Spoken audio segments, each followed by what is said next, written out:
जाला भारी रहे केहू से न फरका हो। चंपारण के लड़का हो रंगदार होला बड़का हो। मोतिहारी के लड़का हो रंगदार होला बड़का हो।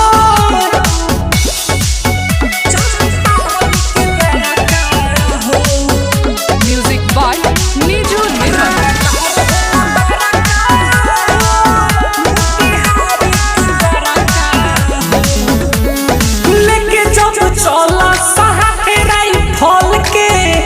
जब सन की तथा सदी सकल के बाबू सुना निकले जब घर से मुरठवा के पानी कितना बदमाशों के छूट जाला पानी। चाहे गलिया शहर हो के न के कहर सब मारे लस मारा का हो।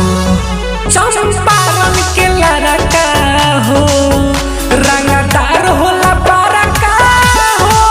मोतिहारी के लड़का हो रंगदार होला बड़का हो।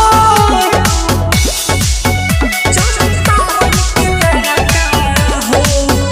म्यूजिक बाय नीजू निर्मल।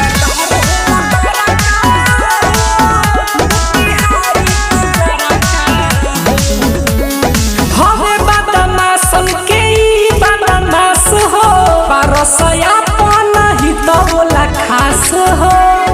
ए सुला जिला के 12 पूरा गिलइले एकरा आगे केहू टिकियो न पइले। कहे लड्डू मनीष जब मरे के खीस मार दे लस सारा का हो। चंपा